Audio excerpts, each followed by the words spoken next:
Hello my dear students, hi everyone. तो आज के लेक्चर में हम बात करेंगे रिजिड बॉडी की। ठीक है, रिजिड बॉडी क्या होती है? तो बेटा ऐसी बॉडी जो क्या करे, अपनी डिफॉर्म ना हो, यानी अपनी शेप को चेंज ना करे, अपनी शक्ल को चेंज ना करे, सख्त हो, उसको कहते हैं रिजिड बॉडी। फॉर एग्जांपल ये हमारे पास एक पॉइंटर है, इसके ऊपर अगर हम फोर्स लगाएं, ऐसे इसको दबाएं, एक्सटर्नल फोर्स लगाने पे ये अपनी शेप चेंज ना करे, अपनी शक्ल चेंज ना करे, तो इसको हम क्या कह देते हैं? Rigid body. इसी के कंपैरिजन में अगर मैं ये रेजर रबड़ लूं, तो बेटा इसको ये देखें, इसको जब हम यहाँ पे फोर्स लगाएंगे यहाँ पे, तो ये देखें ये क्या हो रही है? कंप्रेस्ड हो रही है, यानी अपनी शेप को क्या कर रही है? चेंज कर रही है। शेप को क्या कर रही है? चेंज कर रही है।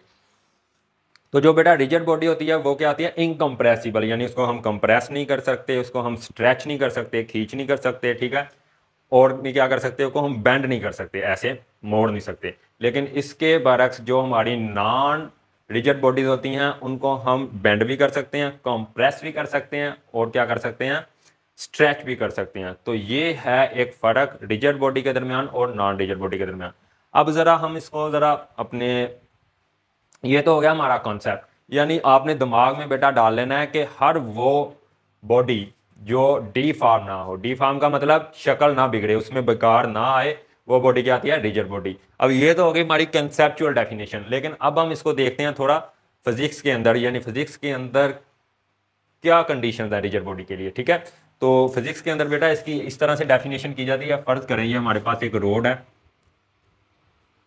एक रोड का टुकड़ा है, रोड मतलब कोई भी पैप वगैरह इस तरह का। ठीक है, अब ये देखें, दुनिया के अंदर, यूनिवर्स के अंदर जितनी भी बॉडीज हैं बेटा, चाहे वो रिजिड बॉडीज हो चाहे नॉन रिजिड बॉडीज हो, वो किस चीज से बनी होती हैं? A large number of small particle से। जिस तरह से हमारी बिल्डिंग होती है, छोटी छोटी ईंटों से, क्या पत्थरों से मिलकर क्या बनती है? एक बड़ी हमारी क्या बनती है? बिल्डिंग बनती है। तो क्या बिल्डिंग को स्मॉल पार्टिकल्स क्या हो गए? पत्थर्स, ईंटें, हमारी ब्रिक्स।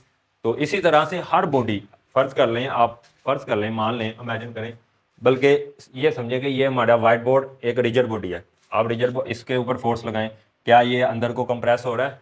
क्या इसकी शक्ल चेंज हो रही है? चाहे इधर से लगाएं। ठीक है, तो ये भी हमारी क्या है? Rigid body. अब इसको तोड़ दें अगर हम छोटे छोटे टुकड़ों में, तो ये उन टुकड़ों को भी छोटे छोटे टुकड़ों में तोड़ें, तो हमारा ये व्हाइट बोर्ड, हमारा ये मार्कर, हमारी बॉडी, दुनिया की हर चीज छोटे छोटे स्मॉल पार्टिकल से बनी हुई है। और उन पार्टिकल्स को या तो हम एटम बोलते हैं, आपने श्योरली केमिस्ट्री के अंदर पढ़ा होगा, या उसको क्या बोलते हैं?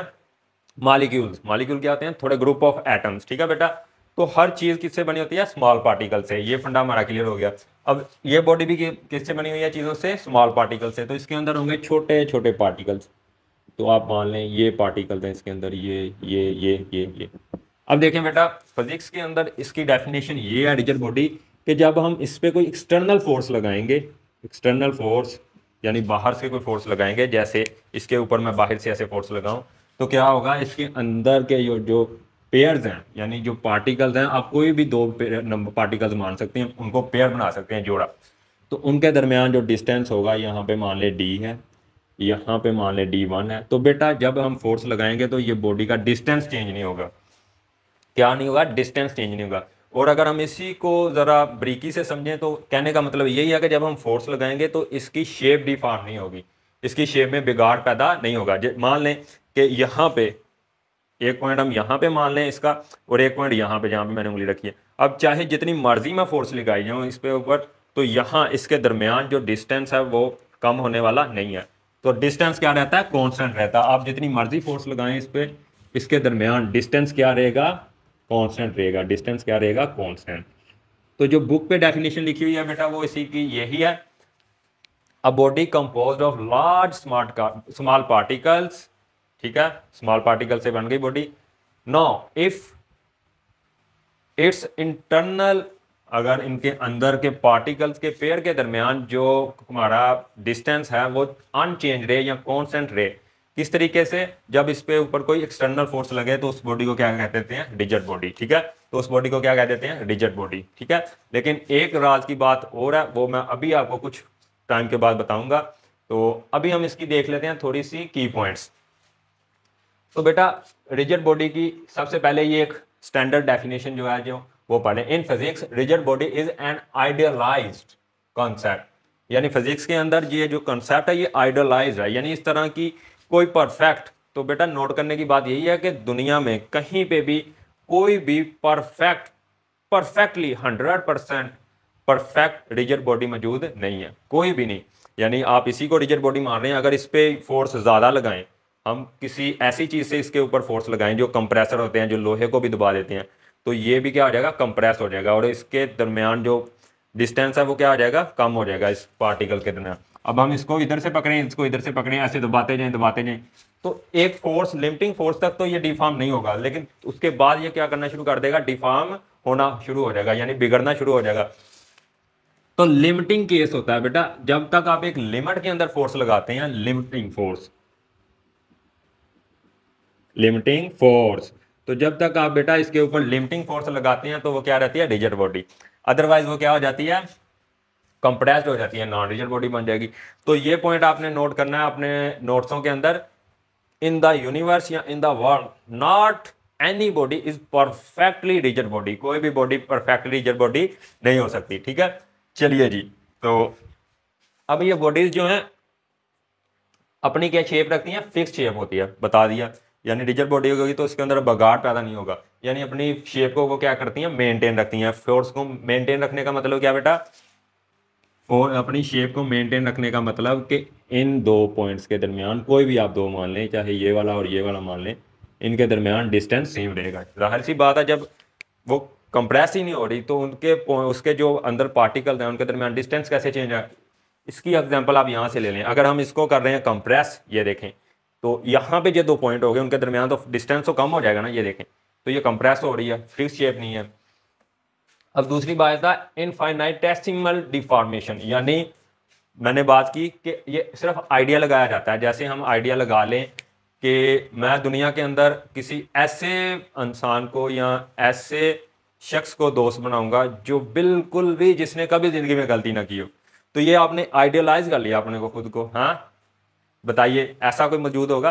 इंसान की फितरत में गलती करना है, यानी इंसान गलती से ही गलती कर जाता है। तो जो हमने आइडियलाइज किया, ऐसा इंसान हमें जिंदगी में कभी नहीं मिलेगा, लेकिन हम ऐसे इंसान को उसके कंपैरिजन में ले जा सकते हैं, उसको कह सकते हैं कि ये इंसान क्या है हमारे लिए गलतियां ना करने के लिए आज से आइडियल है, जिसने बहुत सी माइनर गलतियां, यानी बहुत थोड़ी, यानी सिर्फ 100 में से 2% की हूँ, लेकिन 98% फिर भी वो क्या है, बेगुनाहगार है, यानी उसने कोई गलती नहीं की, यानी उसकी एक्यूरेसी भी 98% तक है। तो इसी तरह आइडियलाइज कंसेप्ट है, हम आइडिया मान लेते हैं कि ये कंप्रेस नहीं होगी, लेकिन बेटा कंप्रेसिंग होती है।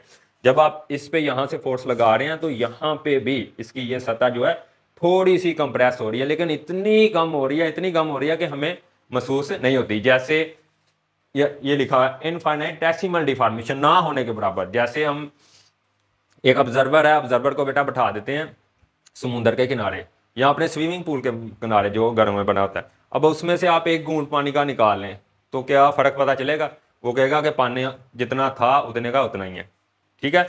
अगर लेकिन फ़र्क पड़ा है, एक घूंट पानी का निकला है तो फ़र्क पड़ा है। तो इसी तरह से इनफाइनाइटेसिमल यानी बहुत ना होने के बराबर डिफॉर्मेशन होती है, यानी जब फोर्स लगती है तो इसकी शेप थोड़ी सी तो क्या होती है, बिगड़ती है, लेकिन इतनी थोड़ी बिगड़ती है कि हम उसको जज नहीं कर पाते, ना होने के बराबर होती है। अब तीसरी, rigid bodies undergoes translational and rotational motion, यानी ये जो रिजिड बॉडी है हमारी, ये क्या कर सकती है बेटा, इस पर फोर्स लगाएं तो ये ट्रांसलेशनल मोशन कर सकती है, यानी यहां से एक पॉइंट से दूसरी जगह मूव कर सकती है। और ये यहाँ पे अगर हम इसको यहाँ पे फिक्स करके यहाँ से फोर्स लगाएं तो ये रोटेट भी कर सकती है। ये देखें, यहाँ से फोर्स लगाई तो ये क्या कर रही है, ट्रांसलेशनल मोशन, यहाँ से लगाई तो ये घूम रही है। तो ये थी कुछ की पॉइंट्स, यानी इंपॉर्टेंट पॉइंट्स रिजिड बॉडी के। अब हम देखते हैं इसकी एग्जांपल्स, ठीक है। तो फॉर एग्जांपल बेटा हमारे पास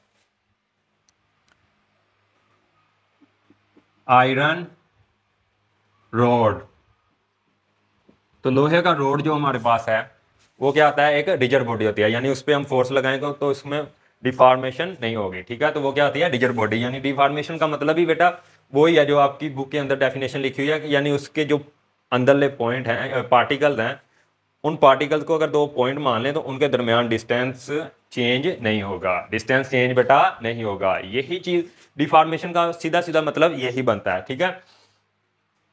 ठीक है, अब हमारे पास बहुत सी हार्ड चीजें होती हैं, जैसे हम एक पत्थर मान लें, वो भी क्या रिजिड बॉडी, और क्या मान लें हम अपना जैसे लकड़ी का बॉक्स, और अगर हम लकड़ी का जो दरख्त होता है सख्त, जिसको पेड़ कहते हैं, उसका तना वगैरह, वो भी क्या आती है रिजिड बॉडी। इसी तरह कार, हालांकि कार बहुत सी छोटी छोटी बॉडी से बनी होती है, लेकिन हम उसको जब एक बॉडी मानते हैं तो वो भी क्या आती है रिजिड बॉडी। यानी अब हम जब उसको धक्का वगैरह लगाते हैं तो उसके अंदर डिफॉर्मेशन नहीं आती, ठीक है। तो ये एग्जांपल्स थी हमारी रिजिड बॉडी की। अब नॉन रिजिड बॉडीज क्या आती हैं, जिन पे फोर्स लगाएं तो क्या हो जाए हमारा, वो शक्ल उनकी बिगड़ जाए, ठीक है बेटा। जिनके ऊपर फोर्स लगाएं तो शक्ल क्या आ जाए, बिगड़ जाए।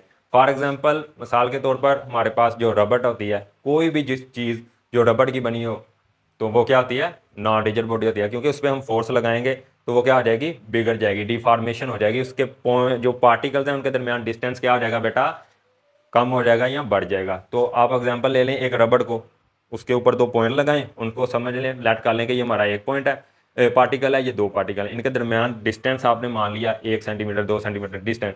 अब उसको स्ट्रेच कर दें तो वो क्या हो जाएगी, खींची जाएगी, तो उनके दरमियान डिस्टेंस बढ़ जाएगा, दो पार्टिकल के दरमियान डिस्टेंस कांस्टेंट नहीं रहेगा। इसी तरह जितने भी हमारे फ्लूइड होते हैं बेटा, फ्लूइड्स, फ्लूइड्स का मतलब बेटा हमारे लिक्विड फॉर्म में जितनी भी चीज़ें होती हैं, वाटर, मिल्क, जितनी भी चीज़ें हैं, उनकी शेप क्या होती है, चेंज होती है जब हम एक्सटर्नल फोर्स पे ऊपर लगाते हैं। कौन सी फोर्स लगाते हैं, एक्सटर्नल फोर्स। इसी तरह सॉफ्ट क्ले, सॉफ्ट क्ले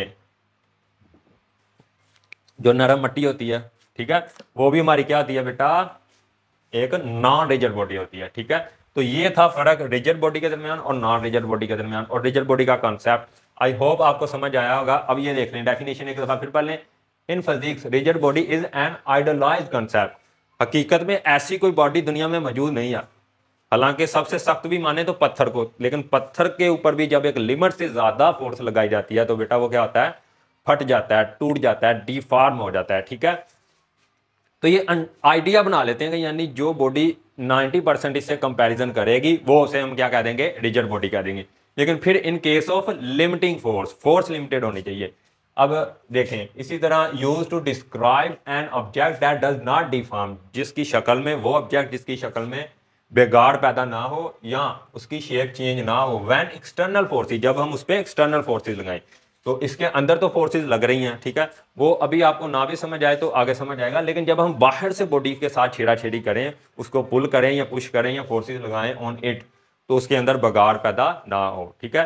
तो ये था हमारा छोटा सा कॉन्सेप्ट रिजिड बॉडी का।